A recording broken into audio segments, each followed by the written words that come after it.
गुरुजी, कोई साधक आत्मा की पुकार या आत्मा के सुझाव को कैसे समझे, कैसे समझ पाए कि जो भीतर तड़प उठ रही है वो अंतरात्मा की है या फिर मन का भ्रम है?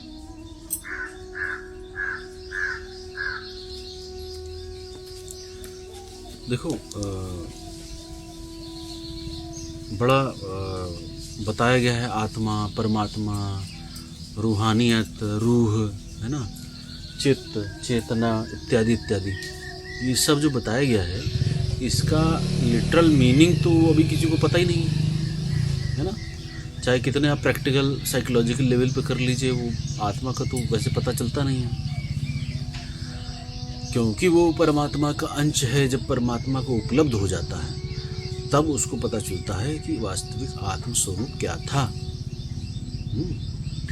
तो मेरे हिसाब से कि ये जो हमारी तड़प उठ रही है, ये जो हम भीतर से रो रहे हैं, इसके क्लियर करने के लिए आपकी बुद्धि कार्य कर ही नहीं सकती है, गुरु आवश्यक है।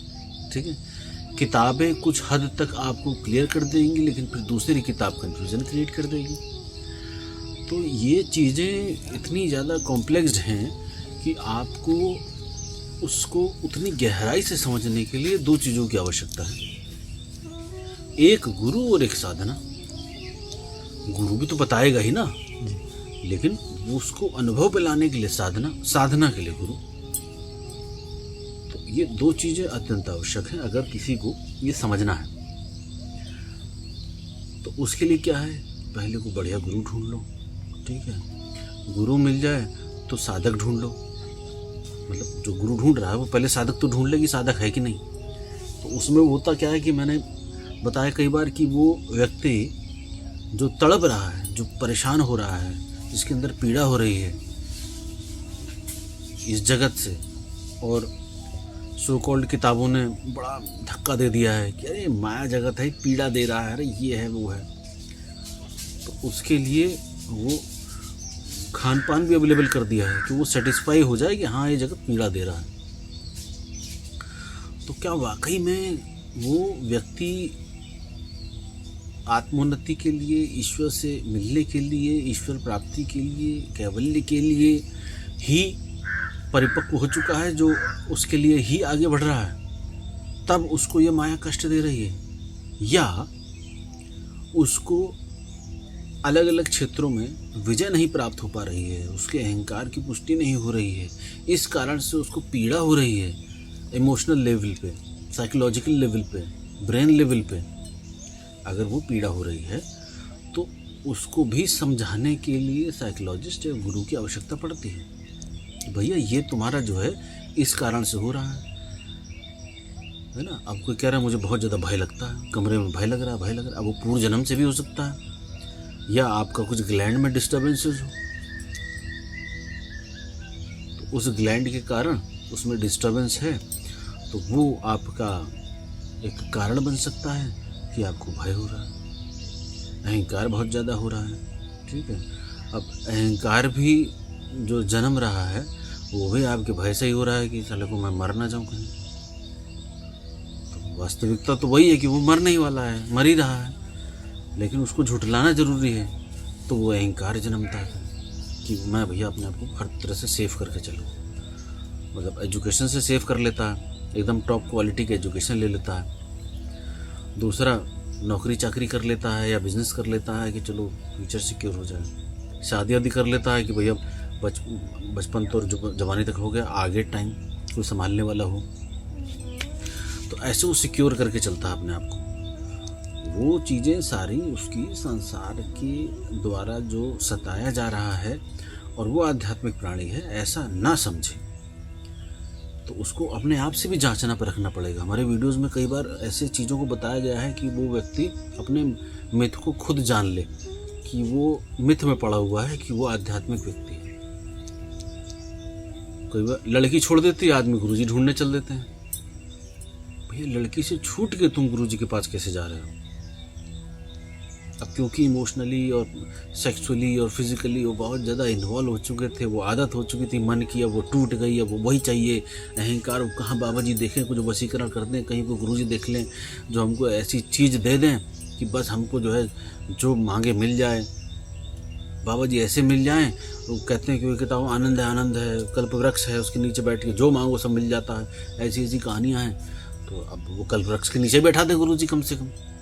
तो हम बैठ के, गर्लफ्रेंड नहीं तो कम अच्छी गर्लफ्रेंड हो, बढ़िया गाड़ियाँ बैठा के उसके सामने घूमें चिढ़ाने के लिए। ऐसे कन्फ्यूज़न में रहते हैं, ऐसे भ्रम में रहते हैं।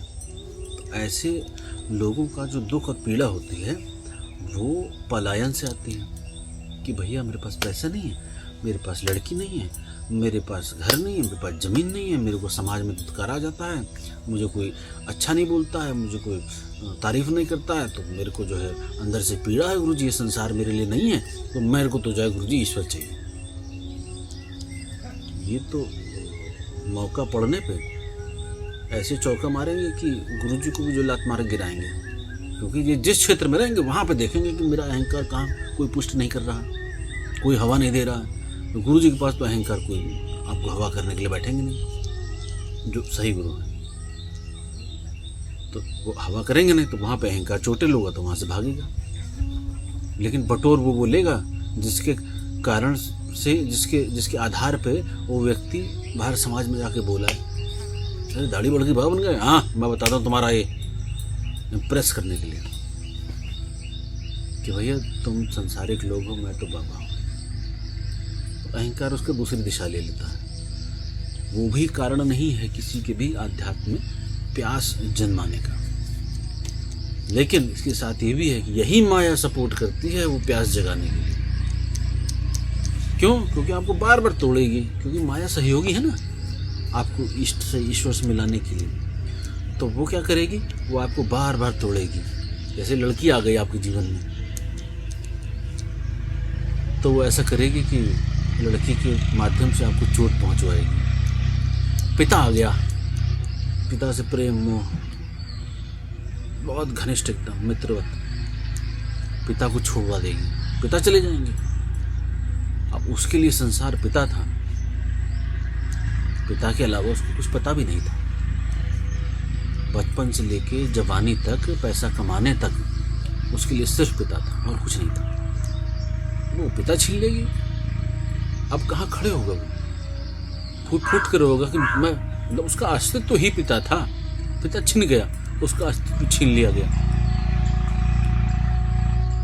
तो अब वो पिता को ढूंढेगा किसी और में, क्योंकि उसको चाहिए, उस मन को, उस इमोशंस को वो चाहिए डिलीवर होने के लिए। वो नहीं मिल पा रहा स्पेस। ऐसा व्यक्ति भी नहीं अवेलेबल होना चाहिए। लेकिन हाँ, अगर उस पिता के जाने पे उसको सत्य समझ में आ गया इस माया जगत का, तो उस माया ने हेल्प करी। भैया खुद जाएगा तो पता नहीं चलेगा ना, दूसरा जा रहा है तो वो चला गया ऐसा उसको माया ने आभासित करा दिया। तो वो जब आभासित हो गया, उसके बहुत गहरे तक चोट लग गई, गहराई से जुड़ा हुआ था ना, गहरे तक जाकर झकझोर दिया कि तुम हो ही नहीं। वो खुद तो था ही नहीं, पिता ही था, उसका अस्तित्व तो पिता ही था। जब वो चला गया तो उसको लगता है सब कुछ समाप्त हो गया। गर्लफ्रेंड, सब कुछ गर्लफ्रेंड था, जीवन गर्लफ्रेंड के लिए था, नौकरी चाकरी पढ़ाई लिखाई सब कुछ उसके लिए थी, कि सब उसको समर्पित, उसको खुश रखना है। वो खींच लेगी माया, तुम आधारहीन हो गए और तुम्हारे भीतर इस पूरे माया जगत की सत्यता प्रकट हो गई और तुम चले गए एकांत में गुरु के चरण पकड़ते हुए कि हे गुरुदेव, मैं भटक लिया बहुत, मैंने अपनी चला ली बहुत, अब मुझे सत्य का मार्ग दिखाएं, मैं बहुत अज्ञान के अंधकार में डुबकी मार चुका हूँ। तो ये माया सहयोगी हो गई। तो इसलिए माया इस एंगल से सहयोगी हो जाती है, लेकिन इसको एक्सेप्ट करने की क्षमता बहुत रेयर लोगों में होती है, बहुत रेयर, कि इसको इस एंगल से देख पाए कोई। अच्छा, कुछ लोग होते हैं देख भी लेते हैं, फिर भी उसी स्वाद को चखने के लिए फिर चले जाते हैं। सोचते हैं अरे एक ने धोखा दिया है ना, दूसरा तो फायदा देगा। क्यों? क्योंकि वो उसको स्पेस चाहिए ना, वाला मजा चाहिए अंदर, कि माता वाला, पिता वाला, वो गर्लफ्रेंड वाला, वो बीबी वाला, वो बच्चे, वो चाहिए उसको। वो मजा जब उसको चाहिए होगा तो अवेलेबिलिटी तो हर चीज की हर जगह है। पैसा फेंको, तमाशा देखो, तो फिर कुछ और ले लेगा वो। लेकिन कहीं ना कहीं उसके भीतर जो आत्म स्वरूप है उसको ये आभास हो गया होगा कि ये भी जाएगी या जाएगा। लेकिन अहंकार के कारण, अज्ञान के कारण वो उसको स्वीकारता नहीं है उस मोमेंट्स पे, और पूरा जीवन भ्रम में जीता है कि अरे नहीं नहीं, संसार में तो रहना ही है ना भाई, चाहिए तो है ही। अब गर्लफ्रेंड चली गई तो कोई बात नहीं, अब शादी कर लेते हैं, कोई ना कोई तो चाहिए ही यार। तो उसके साथ फॉर्मेलिटी वाला जीवन व्यतीत करेगा। क्यों? क्योंकि जो धक्का उसको लगा है, उस धक्के को वो अस्वीकार नहीं कर सकता है कि ये जो असत्य मुझे दिखाया गया ये असत्य ही है। इसको अस्वीकार नहीं कर सकता है क्योंकि बहुत गहराई तक स्पर्श किया है। ये माया आपको जब इतनी पीड़ा दे दे कि अब जीवन भर के लिए और जन्मों के लिए आपकी आत्मा उस नीचे पड़े और रेंगते हुए कीड़े से ऊपर चली गई, परिपक्व हो गई, मैच्योर हो गई, तब उसको गुरु मिलता है। ये ना सोचे कि आपको गुरु मिल गया तो आपने गुरु ढूंढा और गुरु ने आपको ढूंढ लिया। ये कहने के लिए होता है कि ऐसा मोमेंट बनता है जब गुरु तैयार, जब शिष्य तैयार होता है तो गुरु मिल जाता है। कहने के लिए बहुत अच्छा लगता है फिलॉसफिकली और वाणी से, और बड़ा सेटिस्फैक्ट्री लगता है कि चलो भाई गुरु जी ने हमको ढूंढ लिया, बड़ा इमोशनल सा। लेकिन वास्तविकता ये है कि ये अस्तित्व, ये ईश्वर उस जमीन पे उस वृक्ष को, उस पौधे को उगा ही देता है कि जो उस जमीन पे उगने लायक होता है।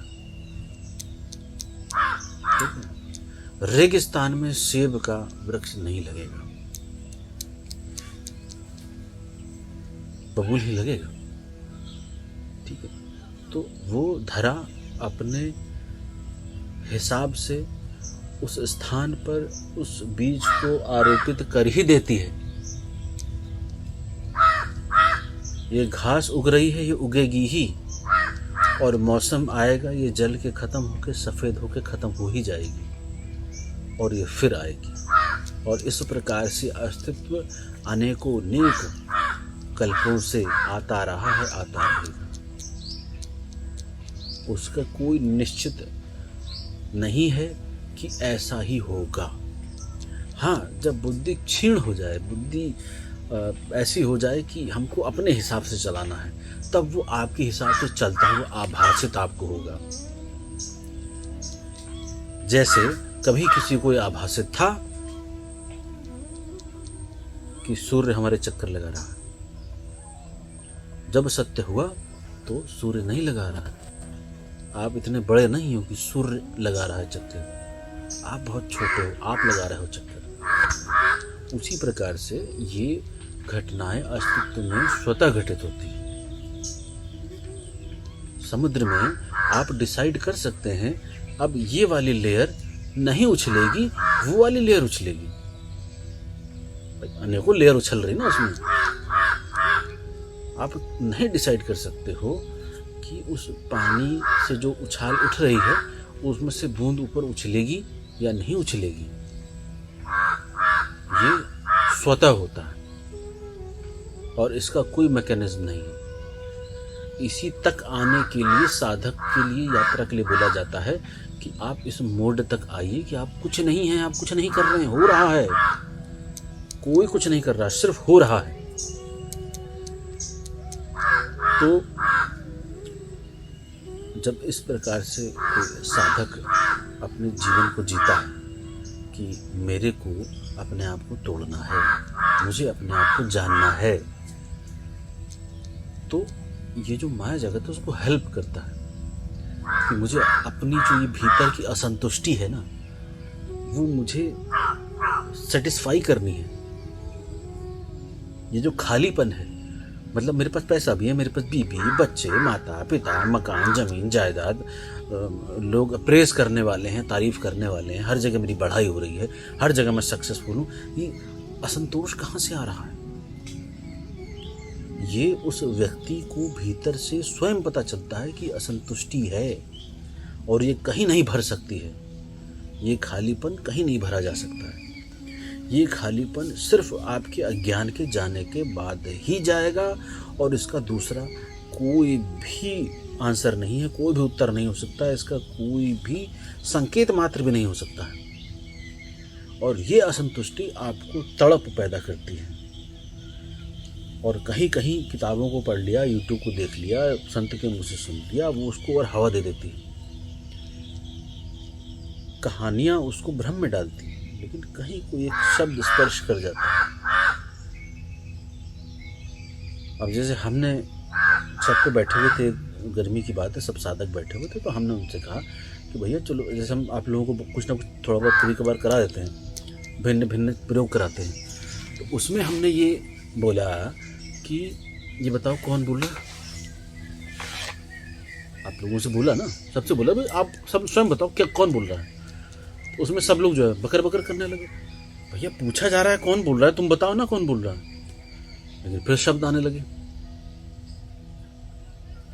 अच्छा, उसका प्रयोग करके बाकी लोगों ने दूसरों को इम्प्रेस करने के लिए बोलना शुरू कर दिया, बताओ कौन बोल रहा है, नहीं कौन बोल रहा है। तो ये उन्होंने पाप करा। क्यों? क्योंकि गुरु की वाणी थी ना, गुरु ने आपको ज्ञान दिया कि आपके भीतर से कुछ जन्मे उस मोमेंट पे, आपने उसको रट लिया और दूसरों को इम्प्रेस करना शुरू कर दिया।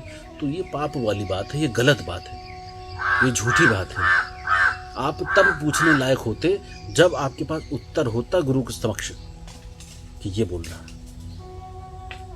जब आपके पास स्वयं उत्तर नहीं है तो दूसरों को आप ऐसे क्यों नीचा दिखाने के लिए कर रहे हो, इम्प्रेस करने के लिए क्यों कर रहे हो? क्या अभिप्राय है? ये स्वयं से पूछने की बात है ना। और आपको पता भी हो कि हाँ मैं इम्प्रेस करने के लिए बोल रहा हूँ, गुरु की वाणी का प्रयोग कर रहा हूँ, तो आप कैसे उसको बोल रहे हो, कैसे बोल पा रहे हो? धिक्कार है ऐसे साधक पे। तो ऐसे कॉपी करने वाले लोगों का बहुत दुर्गति होती है। कई बार मैंने वीडियो में बोला है, कई पोस्ट में पड़ा हुआ है, नहीं करना चाहिए, क्योंकि आपका स्वयं का ज्ञान नहीं आ पा रहा है। आप जब स्वयं ज्ञानी नहीं हो तो दूसरे को तो आप भ्रम में डाल रहे हो ना। अब जो अगला बंदा सुन रहा है वो 10 बंदों को और इम्प्रेस करने के लिए करेगा, 4 बंदों को और इम्प्रेस करने के लिए करेगा। और मैंने क्यों नहीं कहा भैया, मैं भी तो बोल रहा हूँ, मैंने क्यों नहीं यूट्यूब में सबको बखान कर दिया, मैंने क्यों नहीं लोगों को बकर बकर कर दिया। मैं तो जो अपने मुख्य साधक थे वहाँ जो बैठे हुए थे उनके साथ करा ना ये प्रयोग।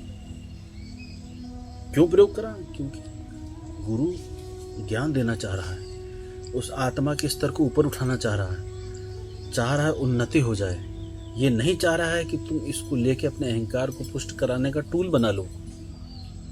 तो ऐसे साधक समझदार नहीं होते हैं, समझते भी नहीं हैं और खुद की खाई में गिरते चले जाते हैं। उनको समझाया भी जाता है कई बार कुछ साधक समझ जाते हैं, कई बार सिर्फ ऊपर ऊपर समझ जाते हैं, नहीं उसको एक्सेप्ट कर पाते हैं कि ये जो बता रहा है सामने बैठा हुआ व्यक्ति ये अपने अहंकार को ज़्यादा बढ़ाना चाह रहा है, मेरे अहंकार को नहीं बढ़ाना चाह रहा है इसलिए बोल रहा है, या ये चाहता है कि मेरी सत्ता रहे और कोई ज्ञान को ना उपलब्ध हो। तो ये उसकी मूर्खता होती है, वो कुछ भी समझ सकता है ना। लेकिन वास्तविकता तो सिर्फ इतनी सी है कि वो साधक अगर चाह रहा है कि मैं आगे बढ़ूं, मेरे भीतर भी वो ज्ञान प्रकट हो, तो जो गुरु की वाणी आ रही है उस पर कार्य करना होता है। उसको बाहर फर्जी सांसारिक जो लोग हैं उनको बताने के लिए थोड़ा ना बोला जाता है ना। इसी उदाहरण से मैंने आपको ये सारी चीज़ बताई कि जब साधक के भीतर तड़प उठती है ना, वो गुरु ढूंढता है और गिड़गिड़ाता है कि गुरुदेव मुझे सत्य का मार्ग दिखाओ, मुझे मुक्ति का मार्ग दिखाओ। मेरे लिए जगत है ही नहीं, मैंने देख लिया सब, मेरे लिए है ही नहीं, मैं संसार में रह भी नहीं सकता हूँ। अब अनिल जी हैं, आप हैं, आप सब छोड़ छाड़ के, सबके घर बार हैं, सब छोड़ छाड़ के यहाँ क्यों बैठे हैं, हमेशा के लिए बैठे? क्यों बैठे? क्योंकि आपकी बात समझ में आ गई है। माता पिता की आपको कहानी समझ में आ गई है, माया ने आपको सहयोग करा है। जो बाहर हैं, प्रवचन कर रहे हैं, यहाँ से दीक्षा लेके ज्ञान गुरु का यूज़ करके बाहर प्रवचन कर रहे हैं, बाहर कुछ भी कर रहे हैं, ठीक है, वो दुरुपयोग कर रहे हैं। आप अगर यहाँ बैठ के एकांत में सारे संसार को छोड़ छाड़ के यहाँ बैठे हो, यहाँ ज़्यादा कष्ट है, क्योंकि यहाँ तो मेरी लात गाली और आपके अहंकार पे चोट पड़नी है, तो ज़्यादा कष्ट आपको है। आप घर बार छोड़ के बैठे हो, आप सारी वासनाएं, सारी कामनाएं, आपके सारे लोभ लालच, संसार में बीबी बच्चा पैदा करना, माता पिता को संतुष्ट करना, संसार में अपने आप को बहुत ज़्यादा, भाई ये चाहें तो क्या एजुकेशन वाइज आगे नहीं बढ़ सकते, ये चाहे नहीं बढ़ सकते हैं, ये भी पीएचडी लेवल तक चले जाएं, ये भी चले जाएं, डॉक्टरेट लगा लें और कहीं अपना प्रोफेसर बन के बढ़िया टीचर की नौकरी करें, सब कर सकते हैं। छोटी तो उम्र है हुई, सब कर सकते हैं। ये छोड़ छाड़ के क्यों है? क्योंकि इनको भान हो गया, इनकी आत्मा पूर्व से यात्रा करके आ रही थी, इनको पता था कि ये सब व्यर्थ है, सब चला जाएगा। तो उस माया ने इनको सपोर्ट करा, उस माया से इनकी आत्मा ने समझ ली और ये उस दिशा में बढ़े जिस दिशा में इनका अनुभव इनको बढ़ा सकता था। ऐसे लोग साधक बोला जाता है, साधक कहा जा सकता है। उसके बाद ये जब उस स्तर पे आ जाएं कि इनको समझ में आ गई बात, उस तड़प ने संसार में एक पल नहीं रहने दिया, एक पल नहीं रह सकता हूं संसार में, इतनी पीड़ा है, मुझे अस्तित्व चाहिए जहां अपने ओरिजिनल रूप में हो, प्लास्टिक के पेड़ और फूल पौधे ना लगाए हों, वास्तविक रूप में हो। तो वो ऐसी जगह पर जाना चाहता है, प्राकृतिक जगह पर जाना चाहता है जहाँ प्रकृति हो, उसकी गोद में समा जाना चाहता है, जहाँ प्रकृति में गुरु का सानिध्य हो, उसके चरणों में मिट जाना चाहता है, क्योंकि उसको आत्मा से आभास हो जाता है कि एकमात्र यही एक जगह है जहाँ से वहाँ का द्वार खुलेगा, उसके अलावा कोई दूसरा मार्ग नहीं है। उसको आत्मा पे समझ में आ जाती है। आत्मा पे तो नहीं आती भी नहीं होगी लोगों की समझ में, बुद्धि पे समझ में आती है, तो बुद्धि में तो और भी बहुत सारी चीज़ चल रही होती है, फिर वो दूसरी समझ आती है, फिर तीसरी समझ आती है, फिर एक प्रवचन सुनता है तो बुद्धि समझ हो जाती है, फिर तीसरी चीज़ संसारिक समझ में आ जाती है। तो ऐसे लोग बुद्धि और लॉजिक के हिसाब से समझ लेते हैं, ठीक है गुरुजी ने समझा दिया, ठीक है मैं यहीं बैठ के घर में ही सब कुछ करूँगा, तो फिर वो लॉजिक देने लगता है कि भैया संतों ने भी तो कहा है कि अपना अपना संसार देखो, गृहस्थ देखो और राधा राधा करो और कृष्ण कृष्ण करो और शिव जी करो, जल चढ़ाया ना कांवड़ करके, और तुम अपना जो है 12 ज्योतिर्लिंग कर लो और ये कर लो और वो कर लो, उससे हो जाएगा सब कुछ छोड़ छाड़ के जाने की जरूरत नहीं है। भैया ये जो बोल रहे हैं ना, वो एक लेवल पे बोल रहे हैं, उस लेवल तक आपकी सोच और समझ नहीं है। तो आपको अपनी समझ डेवलप करने के लिए आपको खुद के लिए घर से निकल के एकांत में जाना पड़ेगा, अनंत काल के लिए जाना पड़ेगा, जिससे आपका भविष्य चौपट हो। आपको ये भास हो जाए कि भैया मेरा भविष्य चौपट, कहीं तो आपको इनसिक्योरिटी वाली फीलिंग महसूस हो, कहीं तो आपको चोटिल हो कि भैया, क्योंकि बाहर तो आपको स्पेस दिया जाता है कि आप भैया हो, आप सब कुछ हो, आप ही से सब कुछ है। माता पिता कहते अरे बेटा तुम ही हो यार, सब तुम्हारा ही है, तो वो फील दे दिया भाई तुम ही हो। बाबा जी बन गए तो चेले चपाटे नहीं, गुरु जी आप ही हो। तो बाहर तो इतना ज़्यादा आपको बढ़ा दिया जाता है, पिक्चरें हो गई, किताबें हो गई, इंटरनेट हो गया, सब आपको बढ़ाने का सोर्स देख रहे हैं कि कैसे उसको बढ़ा दिया जाए। तो जब तक वो एकांत में नहीं जाएगा, जब तक टूटेगा बिखरेगा नहीं, तब तक उसको कैसे पता चलेगा कि गुरु के चरणों में कैसे बिखरना होता है। वो तो खोपड़ा रखा रहेगा। एक व्यक्ति, एक साधक 10 साल तक खोपड़ा रखता रहा और 11वें साल भाग गया घर आता हुआ। 10 साल उसने खोपड़ा रखा ही नहीं ना भाई। खोपड़ा तो एक बार अगर रख दिया होता तो दूसरी बार तो उसको दोबारा समझ ही नहीं होती कि खोपड़ा रखना भी होता है। वो तो गिरा पड़ा रहता, बेचारा सा रहता, उनको समझ ही नहीं होती वो क्या कर रहा होता, कुछ नहीं कर रहा होता। उसका तो जीवन चौपट, अब कुछ नहीं है, बस चरणों की सेवा कर रहा, आश्रम सेवा, बाबा की सेवा और अपनी साधना। तुरंत मौन हो जाता। अब यहाँ लोग मौन ऐसे होते हैं कि चुप हो जाते हैं 1 महीने 2 महीने 6 महीने के लिए।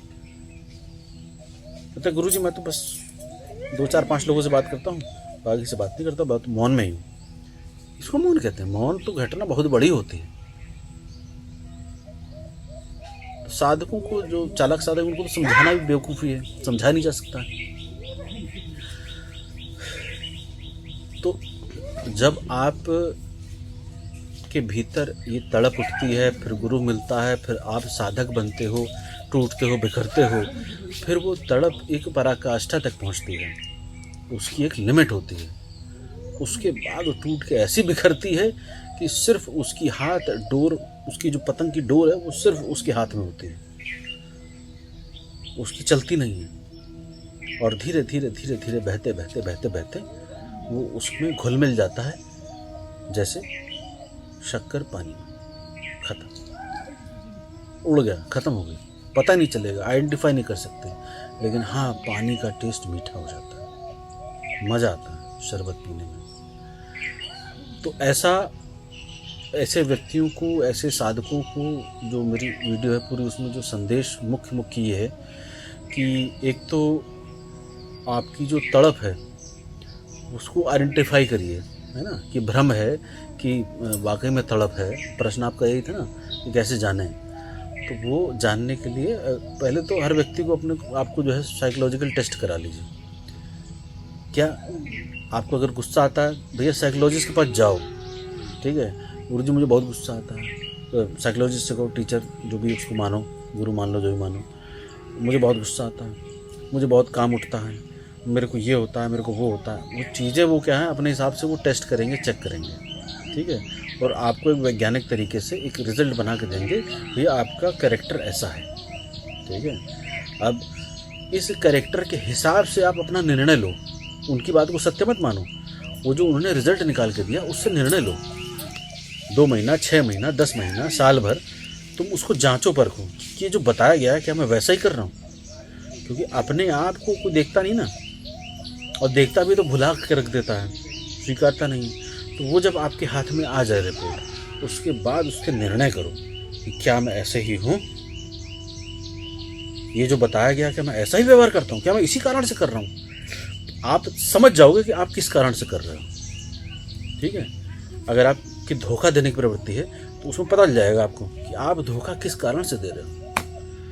क्या आपको कभी किसी ने धोखा दिया तो आपको लगता है कि आपको भी सबको धोखा देना चाहिए? क्या आप जो चोरी करते हो, उठते बैठते, कहीं भी चले गए, दुकान में खड़े, कुछ नहीं तो अंडा ही चुरा लिया, जेब में डाल दिया, ठीक है, चोरी कर रहे हो, क्या बीमारी है आपकी, या पूर्व जन्मों में कोई बहुत बड़ी डकैत रहे, है ना।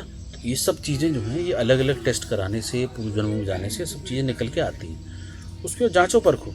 6 महीना समझदार व्यक्ति के लिए तो 1 दिन ही काफ़ी है, 1 दिन में समझ गया कि ये जो बताया सत्य बताया।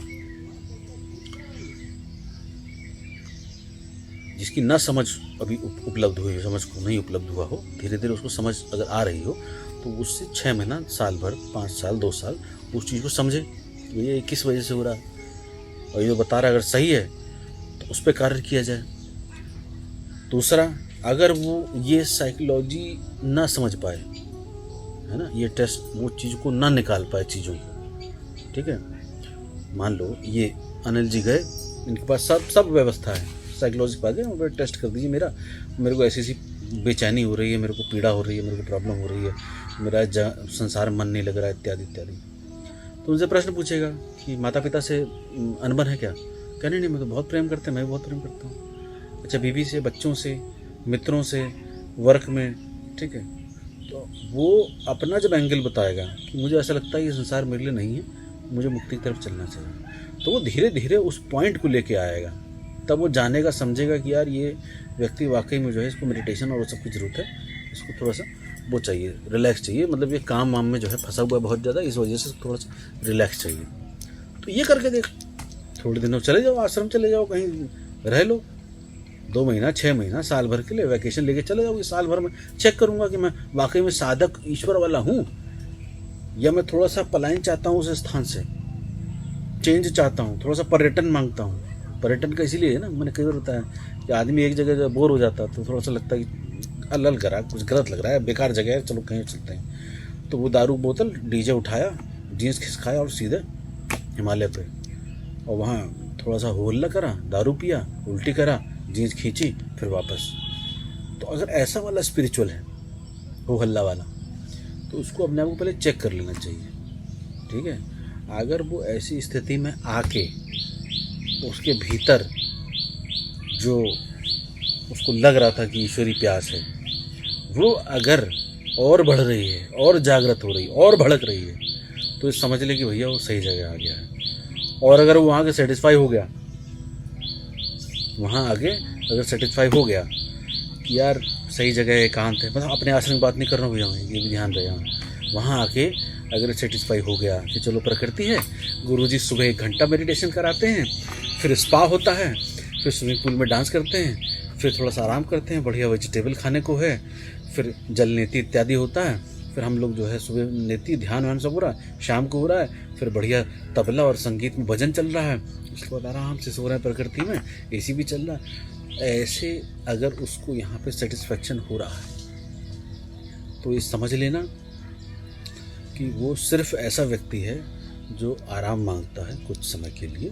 और फिर काम में लगना चाहता है। उसको ईश्वर की तड़प और प्यास से कोई लेना देना नहीं। उसके पास व्यवस्थाएं भी हैं, सब कुछ है, और वो थोड़े समय के लिए एकांत में अपना कोई जगह वगैरह खरीद ले, वहाँ रुक जाए, चला जाए, थोड़ा सा भ्रम में भी चला जाए कि किसी गुरु का सानिध्य कर ले, तो गुरु जी थोड़ा सा प्रवचनबाजी करते हैं कि अरे बेटा बहुत बढ़िया, तो तुम्हारा तो भाव बहुत बढ़िया है, बहुत अच्छा, थोड़ा सा अहंकार भी उनको चौड़ा हो जाएगा, तो थोड़ा सा और मज़ा आ जाएगा कि यार यहाँ तो कर ही रहे थे संसार में चौड़ा, आध्यात्म में भी चौड़ा हो गया, तो और खुश होके जाएगा।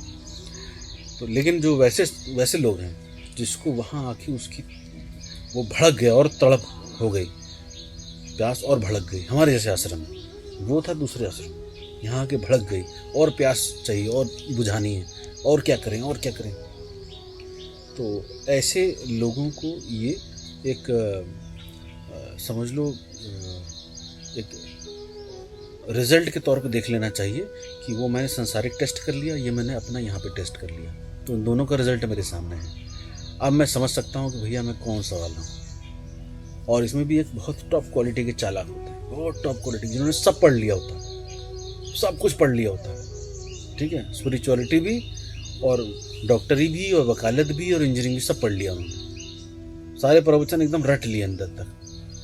वो एकदम भयानक चालाक होते हैं कि जो गुरु बोल रहा है उनके सामने श्लोक आ जाएगा, हाँ वो श्लोक में तो यही कहा जो गुरु जी बता रहे, ठीक ठीक, हाँ गुरु सही कह रहे, आप सही कह रहे। ऐसे लोग किसी क्षेत्र के नहीं, उनको कुछ नहीं चाहिए, उनको सिर्फ गुरु जी का मुजरा देखना, बस और कुछ नहीं, टाइम टू टाइम, बस मज़ा आ गया, थोड़ा सा अंदर से अच्छा लग गया, गुरु जी ने हमसे बात कर ली, गुरु जी ने मुजरा कर लिया, हम तो वैसे ही रहेंगे भैया, ठीक है गुरु जी, ठीक है, गुरु जी भी समझदार हैं, ठीक है जाओ, कोई बात, ये तो माया है, संसार देखो, अपना घर देखो, हाँ गुरु जी आप सही कह रहे हैं।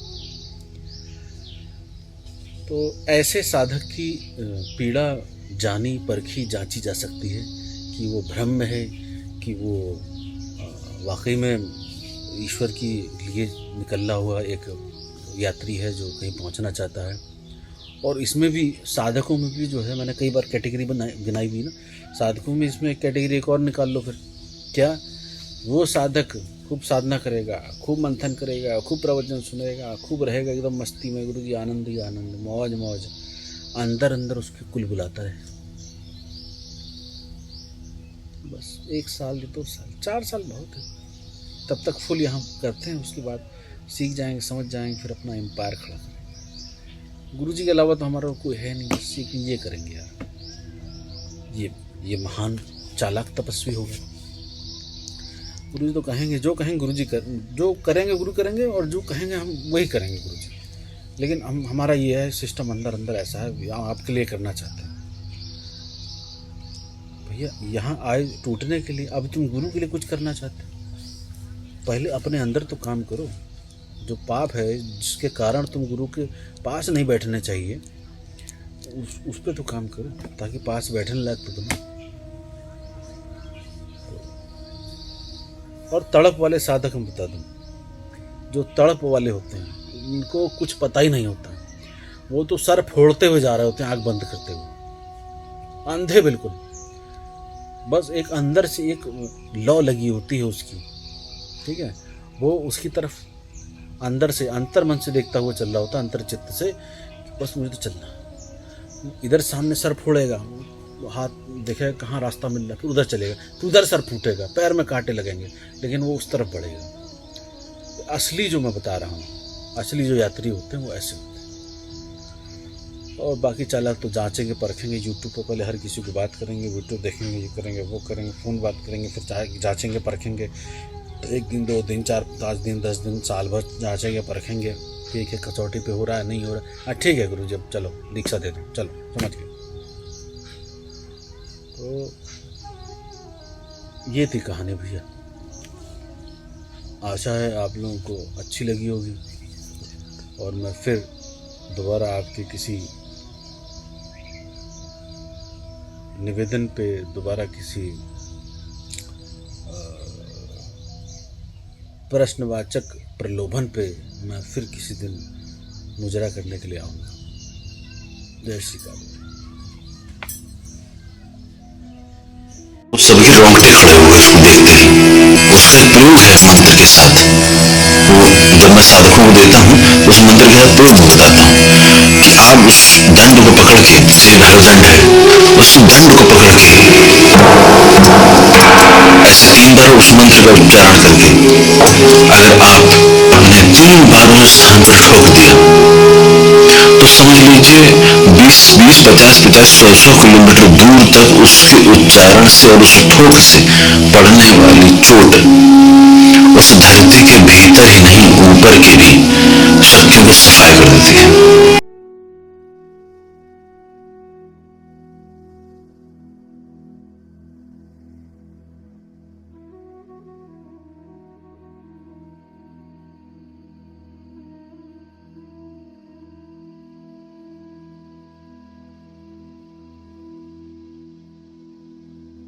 To talk to Gurudev Ji, open Google Play Store. Now search Call Me 4 application and download it. Now register your profile and recharge it. Now search for Shri Taramani Ji and directly talk to Gurudev Ji and solve your problem.